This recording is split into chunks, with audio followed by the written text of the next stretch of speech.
Hello, I'm Mark Dennis G. Tumanday. I'm here to discuss and explain the CA3 or therapeutic modalities. Criminal Rehabilitation and Therapeutic Community Modality. Rehabilitation.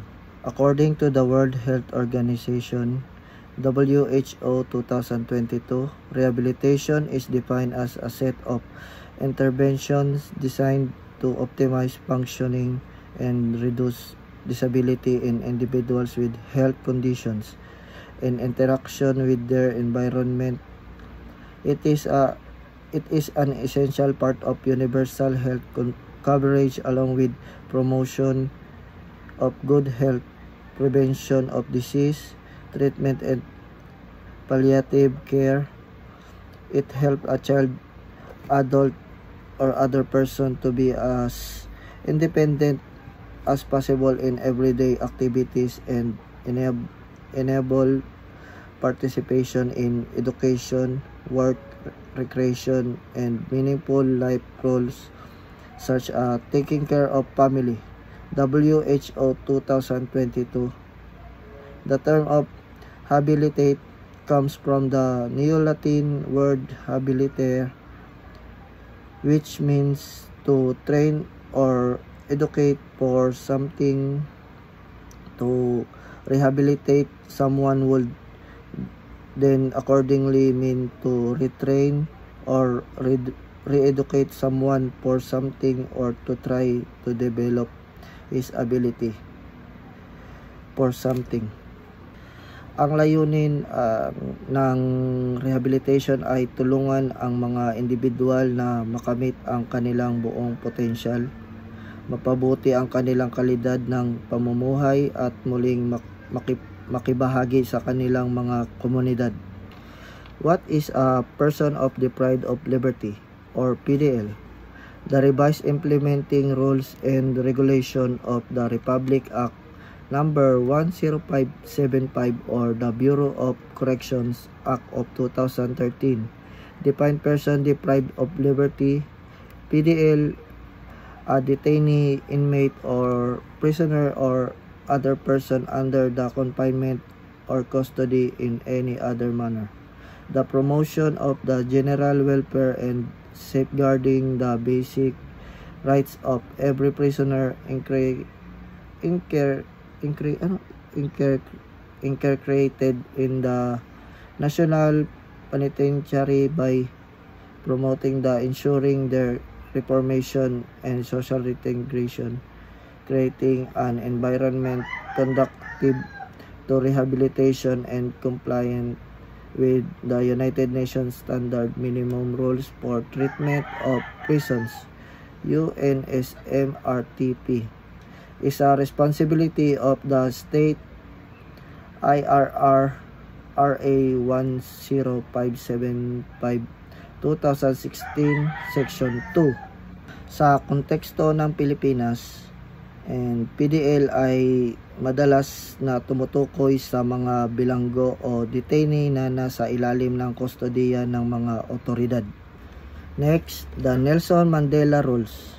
The United Nations Standard Minimum Rules for the Treatment of Prisoners, also known as the Nelson Mandela Rules, provide state with detailed guidelines for protecting the rights of prisons deprived of their liberty, from pre-trial detainees to sentenced prisoners. Gilmore, ND. The rules are based on an obligation to treat all prisoners with respect for their inherent dignity and value as human beings, and to prohibit torture and other forms of ill treatment. It emphasizes that the provision of healthcare for prisoners is a state responsibility, and the relationship between healthcare professionals and prisoners is governed by the same ethical and professional standards as those applicable to patients in the community. Gilmore, N.D. Basic principles of Nelson Mandela's rules. Rule number 1. All prisoners shall be treated with the respect due to their inherent dignity and value as human beings. No prisoner shall be subjected to, and all prisoners shall be protected from, torture and other cruel, inhuman, or degrading treatment or punishment for which no circumstances whatsoever may be invoked as a justification. The safety and security of prisoners, staff, service providers, and visitors shall be ensured at all times. UNODC 2015. Rule number 2. The present rules shall be applied impartially. There shall be no discrimination on the ground of race, color, sex, language, religion, political or other opinion, national or social origin, property, birth, or any other status. The religious beliefs and moral precepts of prisoners shall be respected. UNODC 2015. In order for the principle of non-discrimination to be put into practice, prison administrations shall take account of the individual needs of prisoners, in particular the most vulnerable categories in prison settings.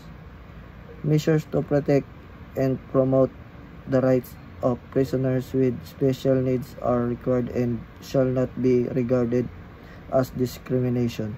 UNDC 2015. Rule number 3. Imprisonment and other measures that result cutting of person from the outside world are afflicted by the very fact of taking from these persons the right of self-discrimination by depriving them of their liberty. Therefore, the prison system shall not accept as incidental to justifiable separation or the maintenance of discipline aggravate the suffering inherent in such a situation. Rule number 4. The purposes of sentence of imprisonment or similar measures deprived of a person's liberty are primarily to protect society against crime and to reduce recidivism. Those purposes can be achieved only if the period of imprisonment is used to ensure, so far as possible, the reintegration of such. Only if the period of imprisonment is used to ensure, so far as possible, the reintegration such persons into society upon release, so that they can lead a law-abiding and self-opportunating life. To this end, prison administrations and other competent authorities should offer education, vocational training and work, as well as other forms of assistance that are appropriate and available, including those of a remedial, moral, spiritual, social, and health and support-based nature. All such program activities and services shall be delivered in line with the individual treatment needs of prisons. Rule number 5. The prison Regime should seek to minimize any difference between prison life and life at liberty that tend to lessen the responsibility of the prisoners or the respect due to their dignity as human beings. Prison administration shall make all reasonable accommodation and adjustment to ensure that prisoners with physical, mental, or other disabilities have full and effective access to prison life on an equitable basis. The Mandela Rules is the official known as the United Nations Standard Minimum Rules for the treatment of prisoners, outline humane treatment and management standards for prisoners. Example, respect for human dignity, prohibition of torture and cruel treatment, adequate living condition, access to medical care, opportunities for education, work, and rehabilitation, respect for prisoner rights and freedoms. These rules aims to ensure prisoners are treated with dignity and respect and provide a framework for prison management and reform. Next, rehabilitation and penology.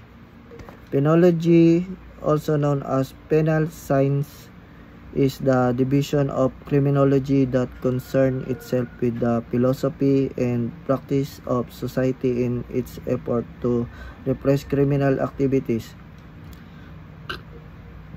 Britannica Encyclopedia 2016. In the field of penology, rehabilitation is usually specified by court of law as one of the objectives of sentencing alongside retribution, incapacitation, deterrence, and restoration. McGeer 2010. Goal of criminal sentencing. Sentencing are punishment for convicted defendant. Imposition of sentence is a judicial function to be performed by sentencing courts. The function of sentencing courts is to impose a sentence upon each offender that is appropriate to the offense and the offender. ABAND. Criminal sentencing can range from probation and community service to prison. Findlaw.com 2021. Different types of sentence are designed to meet different goals. The goals are types and goals and contemporary criminal sentencing 2014. Retribution. It refers to the act of setting a punishment for someone that fits the crime. Ledger Dictionary Net 2018. It focuses on the punishment of lawbreakers and the compensation of victims. The severity of the punishment is proportionate to the seriousness of the crime. It is based on the concept of lex talionis or the law of retaliation, Mayer 2014. Incapacitation, it refers to the act of making an individual incapable of committing a crime by execution or banishment, and in more modern times by execution or lengthy periods of incarceration. Bernard 2021. It reduces crime by literally preventing someone from committing crime through direct control during the incarceration experience. Bashway 2014. Next, deterrence. It is the use of punishment to stop potential criminal from committing crimes. It is based on the principle that criminal would choose to break the law only after considering the risk and reward of their actions.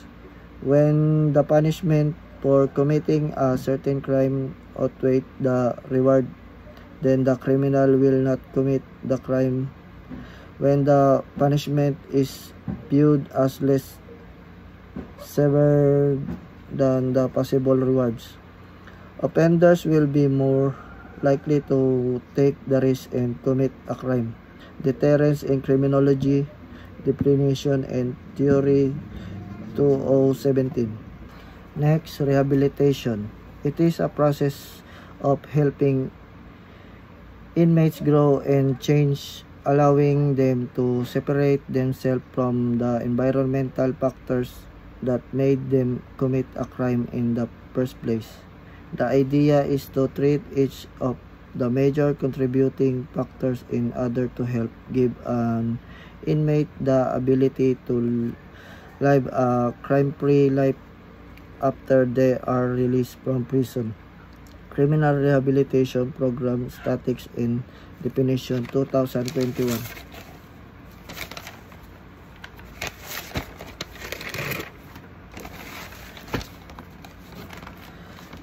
Restoration. It is the process where victims, offenders, and committing affected by a particular offense meet to find a way to restore or make amends for the harm resulting from an offense. Lioritsin 2019.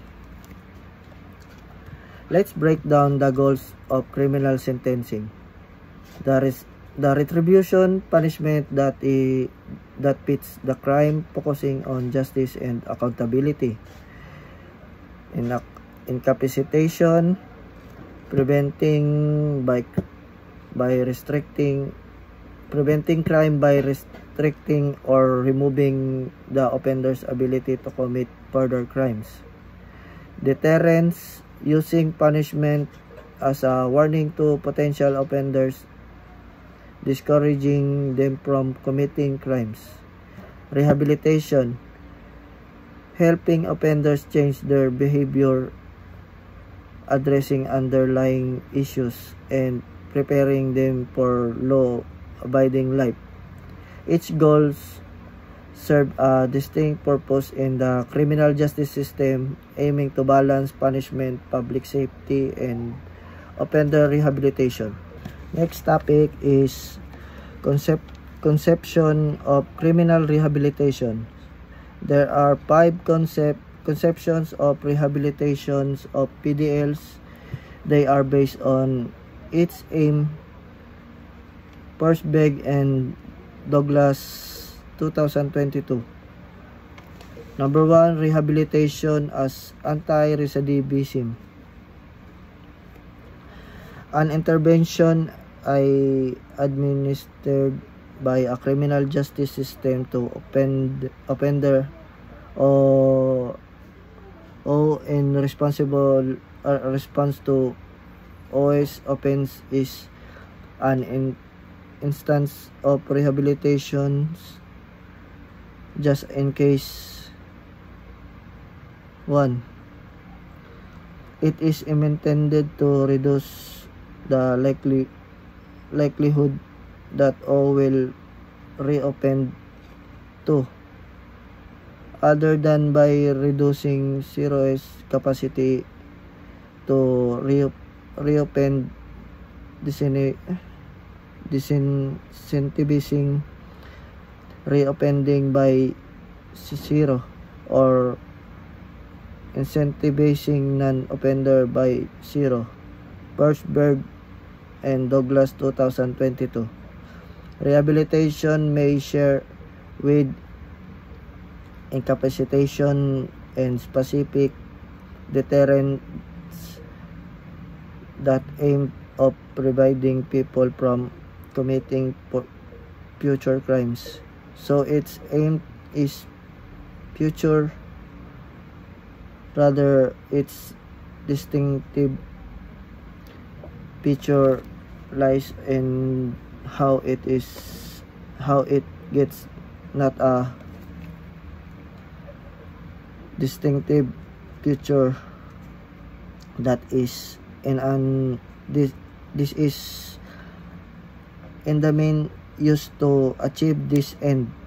Incapacitation seek to reduce the likelihood of recidivism through rendering it physically impossible, for example, by separating the offenders from potential victims, or killing the offender.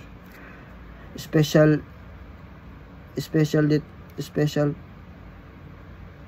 deterrence seeks to reduce the likelihood of reoffending by disincentivizing it. Rehabilitation, by contrast, employs other means, most likely the alteration of the offender's intrinsic dispositions. Phillips 2011. Number 2, rehabilitation as harm reduction. An intervention is administered by a criminal justice system to the offender in response to one's offense is an instance of rehabilitation, just in case 1. It's intended to prevent harmful conduct by limited to the kind of harm that are legitimately the business of the criminal law. 2. Other than by reducing one's capacity to engage in such conduct. Disincentivizing such conduct by punishment can be justified. Such conduct by, or to incentivizing less harmful conduct by. Forsberg and Douglas 2022. Punishment can't be justified even when it does not have any general deterrence effects, because it may rehabilitate that offender, that is, reduce the likelihood that the offender will perform action that either cause serious setback to well-being or pose a great risk of doing so. It aims at improving offenders' responsiveness to prudential and moral reason. Sheldrick 2022. Number 3, rehabilitation as therapy. An intervention is administered by criminal justice system to offender O in response to O's offense, is an instant of rehabilitation, just in case it is intended to cure or ameliorate mental deficit in 0 that is understood by the intervener 1 to have causally contributed to OS past offense, or 2 to predispose O to further offending. Forsberg and Douglas 2022. The aim of rehabilitations overlaps with those of clinical medicine, especially given the focus on mental illness and deficits. Clinical psychiatry, as with standard medical treatments, the aim of curing or ameliorating the deficit may be instrumental to be to the further aim of benefiting the individual. However, other further aims are also possible.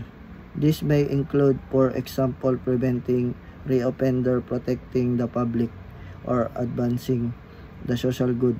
Bird and Douglas, 2022. Punishment is justified as a way to prevent wrongdoing insofar as it can teach both wrongdoers and the public at large the moral reasons for choosing not to perform an offense. Anton, 1984. Number 5, rehabilitations as restoration. An intervention administered by a criminal justice system to offender O in response to OS offense is an instant of rehabilitation just in case it is intended to restore OS moral or social relationships or standing. Bird and Douglas, 2022. Rehabilitation is a matter of restoring the offender's social or moral standing in society or his social or moral relations with others, or fostering the capacities needed for such relation. This could include social and vocational capacities as well as moral ones. Sedner, 1994. The rehabilitation as anti-recidivism is focuses on reducing the likelihood of reoffending through altering offenders' intrinsic dispositions. And rehabilitation as harm reductions aims to prevent harmful conduct by improving offenders' responsiveness to potential and moral reasons. Number 3, rehabilitation as therapy focuses on curing or ameliorating mental deficits that contribute to offending behavior. Rehabilitation as moral improvement aims to morally improve offenders through punishment and moral reasons. Rehabilitation as restoration focuses on restoring offender moral or social relationship standing and capacities. Each conception has distinct goals and approaches to rehabilitations, highlighting the complexity of the concept. Next topic, rehabilitation and reformation of PDL. Rehabilitation is a program of activity directed to restore a PDL self-respect and sense of responsibility to the community, thereby making him, her, a law-abiding citizen after serving his/her sentence. BJMP, 2015. Reformation is a means of amending or improving by changing an inmate's behavior or removing his or her faults or abuse and removing or correcting an abuse of a wrong or error. BJMP, 2015. It is the at bringing back an inmate to such a sentence of justice so that he may live in society without any detriment to it. It refers to the acts of which the public, including families of inmates and their victims, national inmates are no longer harmful to the community by becoming reformed individuals preparing to live a normal and productive life upon reintegration to the mainstream society. RA 10575 2013 Section 3. Recidivism is a relapse or return to a specific behavior, generally in a negative context. Criminal recidivism is a return to illegal behavior following release from prison. History of rehabilitative and reformative approach. During the medieval period till the 18th century, the punishment were cruel and retributive in nature. Punishment were designed not only just to cause pain but also to humiliate offenders in front of the whole society. This includes hanging, drawing, and quartering, beheading, boiling, pillory, and placing an offenders in the stocks. Viz 2020. The development of the reformative and rehabilitative approach in criminal justice started during the Enlightenment age. Cesare Beccaria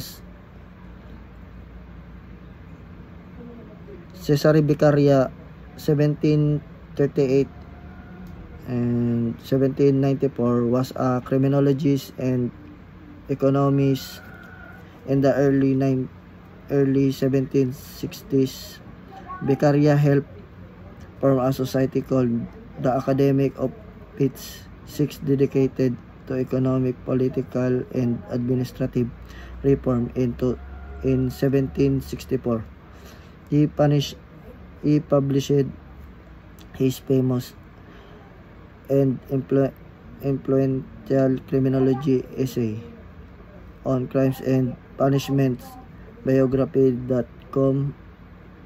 2014, his work is a passionate plea to humanize and rationalize law and to make punishment just and reasonable. He did not question the need for punishment, but he believed that laws shall be designed for public safety and other, but not to avenge crime. Beccaria identified a pressing need to reform the criminal justice system, citing the then present system as barbaric and antiquated. He emphasized the need for adequate but just punishment and went so far as to explain how the system should define the appropriate punishment for each type of crime. Biography.com 2014. His main contribution in the field of correctional services is that he was the first person to assert that the punishment should be in proportion to the harm done. Beccaria emphasized the importance of certainty and of promptness in punishment if it were to be effective. According to him, there must be a reasoned balance between the seriousness of the crime and the punishment imposed. Samuel Romilly.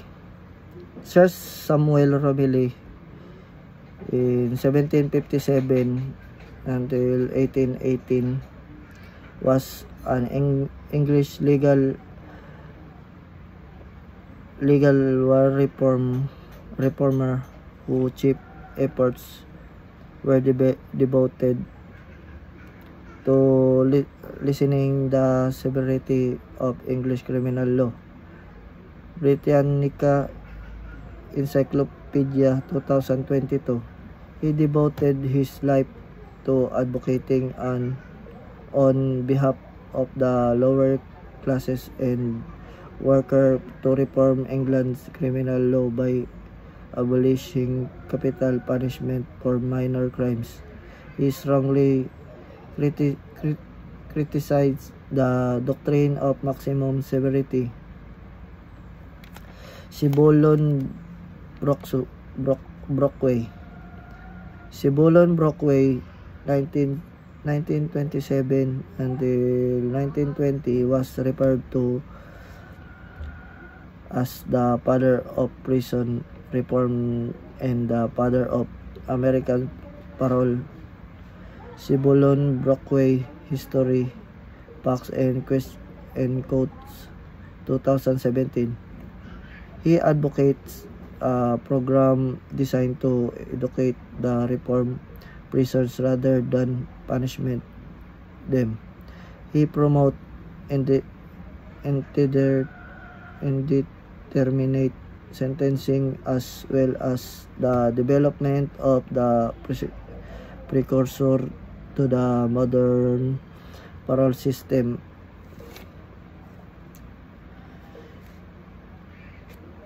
Brockway believed that rehabilitation could be achieved through education.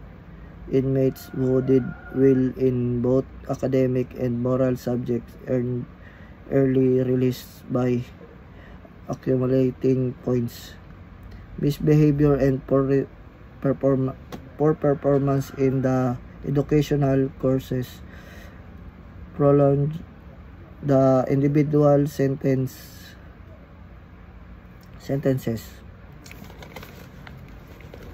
What is a therapeutic community? The therapeutic community, TC, is an environment that helps people get help while helping others. It is a treatment environment. The interactions of each member are designed to be therapeutic within the context of the norms that require for each to play the dual role of client therapist. Probation.gov.ph, and it is the vehicle to foster behavioral and attitudinal change. The expectation that it places on its individual members reflect not only the needs of the individual but also the social and support needs of the community. It also provides social expectations which are parallel to the social demands that the client will confront upon discharge to their home communities. BJMP 2010. The therapeutic community operates in a similar fashion to functional families with a hierarchical structure of older and younger members. Each member has a defined role and responsibilities for sustaining the proper functioning of the therapeutic community.